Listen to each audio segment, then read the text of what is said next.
सुरंग में फंसे लोगों से बातचीत की कोशिशें बेहद तेज हो चली हैं। रेस्क्यू के लिए C-17 का भी इस्तेमाल किया जा रहा है। 2 C-130J एयरक्राफ्ट का भी इस्तेमाल हो रहा है। भारतीय वायुसेना भी इसको लेकर के पूरी तरीके से वहां पर सक्रिय है। 36 टन का उपकरण एयरलिफ्ट भी किया गया है।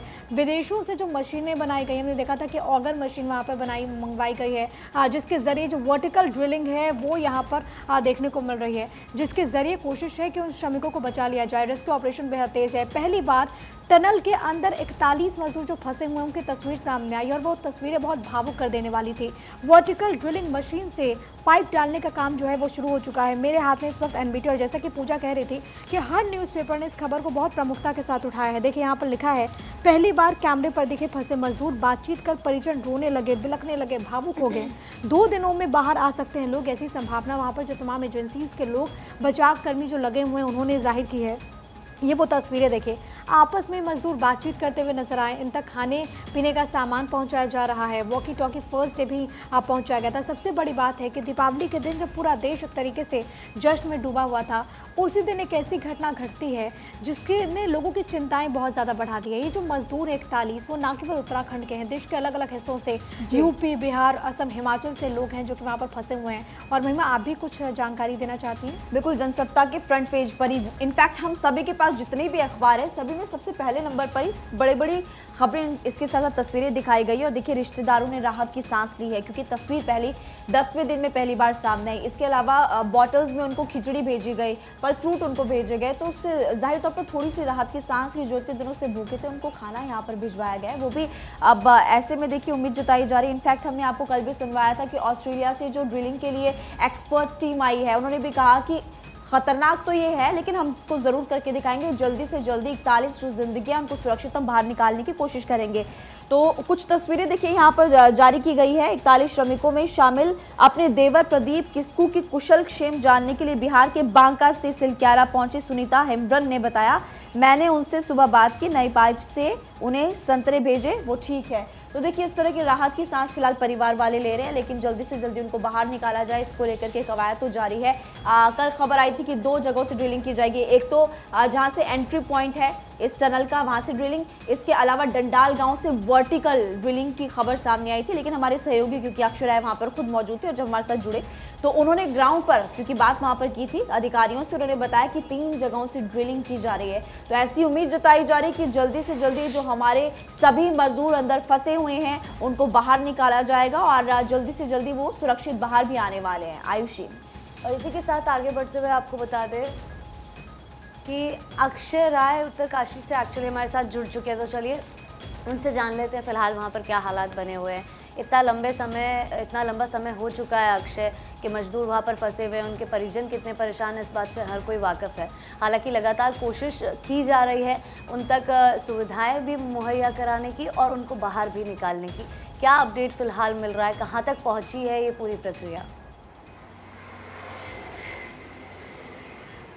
देखिए आयुषी, साफ तौर पर है कि 11 दिन हो चुके हैं और 11 दिन के बाद भी प्रशासन सिर्फ अभी तक खाना सामग्री पहुंचा पाया है, लेकिन अब ये कोशिश जारी है। लगभग ये बताया जा रहा है कि 30 मीटर के आसपास ड्रिलिंग हो चुकी है और हॉरिजॉन्टल ड्रिलिंग पर सभी का फोकस है। एक तरफ तो पालगांव की तरफ से ड्रिलिंग की जा रही है, वहाँ पर थोड़ा सा डिस्टेंस ज़्यादा है, इसलिए सबसे ज़्यादा सिलक्यारा जो टनल की तरफ से हॉरिजॉन्टल ड्रिलिंग पर फोकस है। और जो ऑस्ट्रेलियन एक्सपर्ट्स हैं अर्नोल्ड रिक्स, उनके नेतृत्व में कोशिश ये की जा रही है कि जल्द से जल्द जो 800 mm के पाइप हैं वो मजदूरों तक पहुंचाए जा सके, क्योंकि जिस तरह से ऑगर मशीन फंसी थी उसमें 900 mm के पाइप थे और उसी पाइप के अंतर्गत ये 800 mm के पाइप डाले जा रहे हैं। और अभी जो टीम को कामयाबी मिलती हुई दिख रही है, लगभग 30 मीटर के आसपास वो पहुंच चुकी है। इसके अलावा ये बताया जा रहा है कि आज SGVNL जो कार्यदायी संस्था है उसके जो अधिकारी हैं कोशिश ये कर रहे हैं कि मशीन फिट कर दी गई है, वर्टिकल ड्रिलिंग के लिए भी आज वो कोशिश करेंगे। तो साफ तौर पर है कि 3 तरफ से ड्रिलिंग की प्रक्रिया अपनाई जा रही है। और आप अधिकारियों से वहां पर बात करें, एक्सपर्ट से आप बात करें, तो ये खबर कल सामने आ रही थी तो कि डंडाल गांव से जो वर्टिकल ड्रिलिंग की जाएगी उसमें बड़ी चुनौतियां हैं, इसको लेकर के भी आप जानकारी दीजिए। और एक और खबर कल आई थी कि जो मशीन मंगवाई जा रही थी वो कहीं रास्ते में फंसी हुई थी क्योंकि रास्ता खराब था। क्या वो मशीन वहां पर पहुंच गई है क्या? जी मशीन पहुंच चुकी है और ख़ास बात यह है कि उड़ीसा से मशीन मंगाई गई है, अमृतसर से मशीन मंगाई गई है और ये कोशिश जारी है क्योंकि रोड जो है ऑल वेदर रोड जो बनाया जा रहा है, कई जगहों पर जो उत्तरकाशी आते हैं तो कई जगहों पर वो रोड पूरी तरह से ख़राब है, वहाँ पर निर्माण की प्रक्रिया जारी है। तो साफ तौर पर है कि उसके वो भी एक बड़ी चुनौती है रेस्क्यू ऑपरेशन में। ख़ास बात यह है कि अब मशीन पहुँच चुकी है, प्रक्रिया अपनाई जा रही है और ख़ास बात यह है कि जो वर्टिकल ड्रिलिंग की आप जो बात कर रहे थे वहाँ पर परिस्थिति निश्चित रूप से कठिन है क्योंकि लगभग 70 मीटर के आसपास, 70 से 80 मीटर के आसपास ड्रिलिंग करनी पड़ेगी और वो कल मशीन फिट कर दी गई है। ये माना जा रहा है कि उसकी ड्रिलिंग प्रक्रिया आज शुरू कर दी जाएगी क्योंकि कोशिश ये जारी है कि बुलेटिन में हम न्यूज़पेपर्स की बात करते हैं और यहाँ पर न्यूज़पेपर में इस बात का जिक्र है कि 2 दिन में वो जो मजदूर हैं वो बाहर आ सकते हैं, ऐसा एक्सपर्ट्स का कहना है। इस बाबत वहाँ पर हलचलें क्या कुछ है और अगर आपकी किसी अधिकारी से इस संदर्भ में कोई बातचीत हुई हो, कितना वक्त और लग सकता है?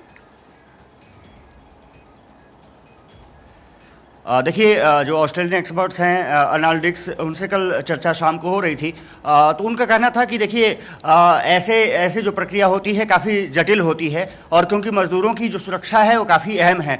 ऐसे में ये कहना कि 2 दिन लगेगा या 3 दिन लगेगा, ये कहना बहुत आसान नहीं है। साफ तौर पर है कि कह रहे हैं कि कोशिश जारी है, हम जल्द से जल्द पहुँचने की प्रक्रिया में हैं और ये माना जा रहा है कि हम जल्द ही मज़दूरों तक पहुँच जाएंगे, ऐसा उन्होंने उम्मीद जताई है क्योंकि ऑस्ट्रेलियन कंपनी के नेतृत्व में ही ये पूरा काम किया जा रहा है। NHIADCL कार्यदायी संस्था है लेकिन एक्सपोर्ट्स जो राय है वो ऑस्ट्रेलियन कंपनी का ही है और वही ऑस्ट्रेलिया से ही। वो कहाँ तक पहुंचा है? देखिए पूजा, अभी अगर ड्रिलिंग का कार्य देखा जाए तो लगभग 30 मीटर के आसपास बताया जा रहा है कि 30 मीटर के आसपास वो पहुंच चुके हैं। जो 800 mm के पाइप हैं उसको इंसर्ट करने की कोशिश की जा रही है। पहला फेज़ तो कंप्लीट कर लिया गया है, दूसरे फेज़ में जहां की अगर मशीन फंसी थी उससे आगे ज़रूर पाइप डाला जा चुका है, लेकिन अभी भी ये बताया जा रहा है कि लगभग 40 मीटर के आसपास का डिस्टेंस है मजदूरों तक पहुँचने में।